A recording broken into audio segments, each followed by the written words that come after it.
Voilà, tout va bien, donc on va compter les nids, les pontes. Et ça nous donnera, alors je pense que cette année, on va avoir une bonne dynamique de population, là, ça se passe bien pour le moment. Hein. Voilà. Avec Xavier, on file au bout. Pas de soucis. Chaque année, depuis 1994, Bernard Recorbet compte les nids de goélands d'Audouin sur la jetée de la base aéronavale d'Aspret à Ajaccio.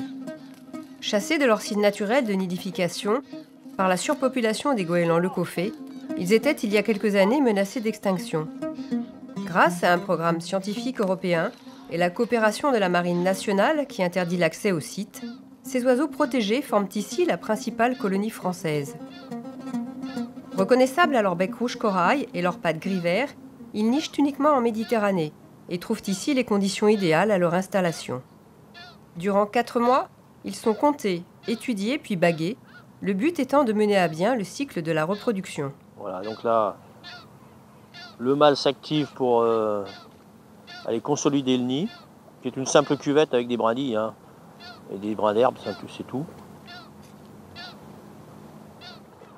C'est une bonne indication le nombre d'adultes présents sur la colonie, parce que en général, quand tout va bien, il y a toujours un des 2 adultes qui est là. Et donc, tu fais le rapport entre le nombre d'adultes et le nombre de nids qu'on a compté, quoi.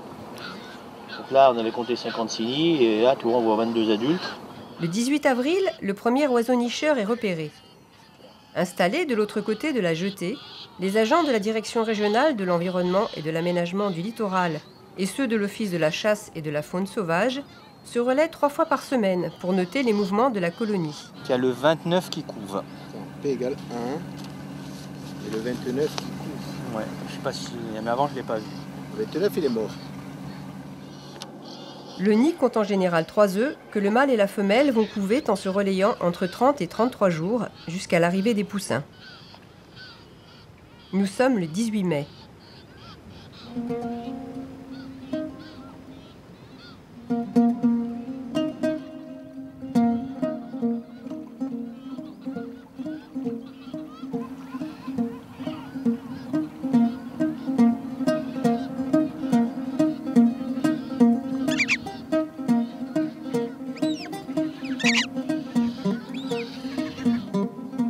Les poussins reconnaissent de suite leur territoire. Ils restent près du nid ou se cachent sous les abris et attendent que leurs parents viennent les nourrir. Ces oiseaux marins parcourent jusqu'à 100 km par jour pour trouver leur nourriture, composée essentiellement de petits poissons qu'ils pêchent en volant au ras de l'eau. L'élevage des petits est aussi l'affaire du couple.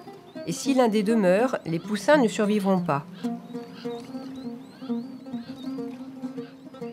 Au bout d'1 mois, les poussins devenus juvéniles se mettent à l'eau, mais ne savent pas encore voler. C'est le moment idéal pour les baguer. Nous sommes le 15 juin et toute l'équipe est réunie autour de Bernard Recorbet pour un dernier briefing.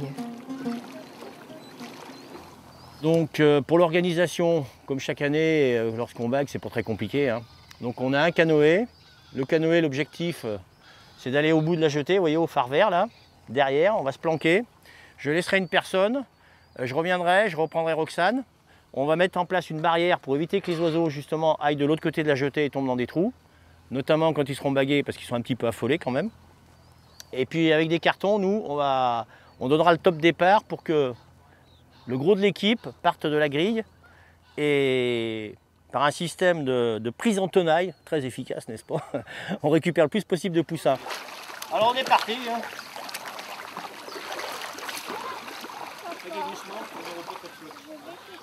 La mission est délicate.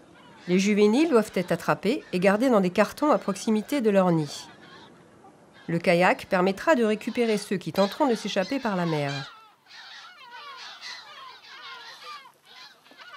Une fois sur la jetée, chacun se répartit les tâches, car l'intrusion doit être la plus courte possible.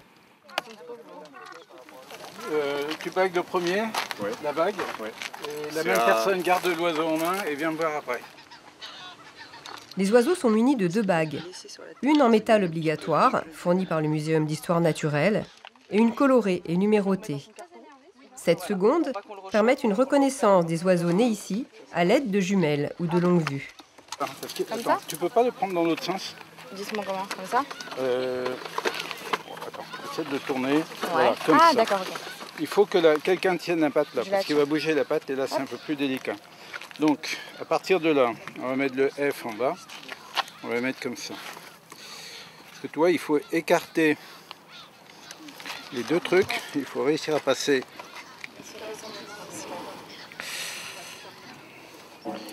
Voilà, et quand c'est fait, on relâche doucement et ça se referme tout seul. D'accord. Voilà. D'accord? Voilà. C'est bon? Non. Normalement, les numéros doivent se suivre. Hein. Oui, mais je... Une fois les bagues posées, il reste à effectuer un prélèvement de duvet qui permettra de connaître le sexe des individus. Cette année, à la lecture des bagues, on a pu savoir que sur les 56 oiseaux nicheurs, 46 étaient nés ici, 8 en Sardaigne et que les plus âgés avaient 17 ans. 30, non? J'en ai 31. 31. C'est ce que je disais. Toi, tu vas faire 27. C'est pas mal. Bon, maintenant, il faut vider les cartons et Allez. partir le plus vite Et possible. on commence dans le fond là-bas. Récupérez bien tout votre matos. Grâce au système de marquage et la mise en place d'un réseau d'ornithologues répartis en Méditerranée, le déplacement des oiseaux est suivi. Ainsi, cette année, un oiseau né à Aspret a été vu nicher en Croatie pour la première fois. L'année est satisfaisante. 31 juvéniles ont été bagués, mais 3 adultes ont été victimes d'hameçons et de lignes de pêche. D'ici 3 semaines, les juvéniles vont s'envoler et à la mi-juillet, toute la colonie sera dispersée. Les adultes partiront vers le sud de l'Espagne et les juvéniles descendront jusqu'au Maroc et au Sénégal, où ils resteront au moins 2 ans. Puis, à l'âge de 3 ans, vêtus de leur beau plumage blanc d'adultes, ils reviendront ici pour nicher à leur tour. Cela s'appelle la phylopatrie et concerne 80% des oiseaux. Les autres, surtout des femelles, se mélangeront à d'autres colonies méditerranéennes et ce brassage génétique est indispensable. En 24 ans, grâce à ce programme scientifique, 597 oiseaux nés ici ont pris leur envol. Ces résultats sont encourageants, mais les goélands d'Audouin font toujours partie des espèces menacées.